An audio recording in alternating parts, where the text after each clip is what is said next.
नमस्कार दोस्तों, एक बार फिर से हम अपने चैनल पर आपका हार्दिक स्वागत करते हैं।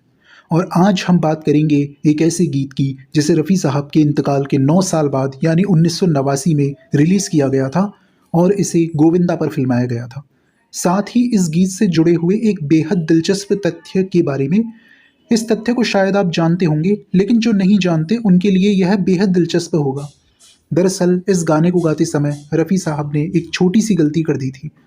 रफ़ी साहब के चाहने वालों की संख्या देश हो या विदेश सभी जगह है, और उनको शायद इस बात से हैरानी होगी कि रफ़ी साहब किसी गीत में कोई गलती भी कर सकते हैं, क्योंकि रफ़ी साहब जो एक महान फनकार थे, लगभग 40 वर्षों तक लोगों के दिलों पर वे राज करते रहे, वो भला किसी गीत में कैसे गलती कर सकते हैं।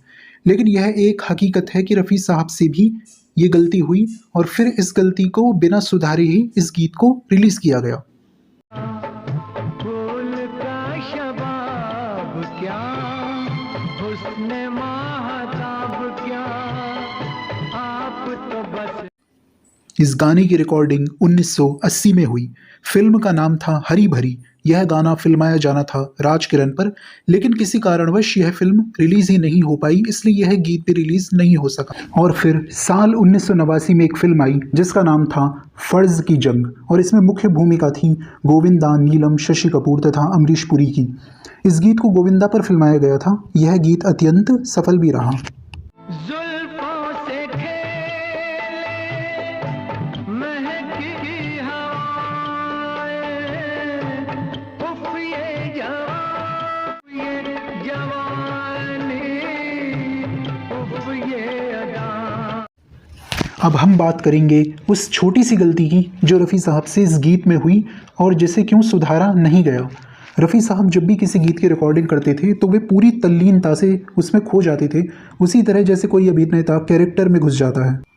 रफ़ी साहब इस गीत की एक लाइन को गाते समय इतना खो गए थे कि उन्हें पता ही नहीं चल पाया कि उन्हें क्या बोलना था और वह क्या बोल गए। आपका जवाब क्या। जैसा कि आपने सुना कि इस लाइन में रफ़ी साहब को बोलना था क्या, लेकिन वह बोल गए कहाँ। इस गलती को इसलिए सुधारा नहीं जा सका क्योंकि कुछ समय के बाद ही रफ़ी साहब का इंतकाल हो गया। आपका जवाब क्या। गोविंदा सबसे कम उम्र के ऐसे अभिनेता थे जिन पर रफ़ी साहब की आवाज़ को फिल्माया गया।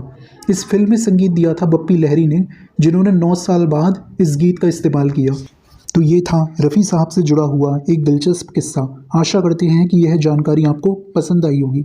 बने रहिए हमारे साथ। धन्यवाद।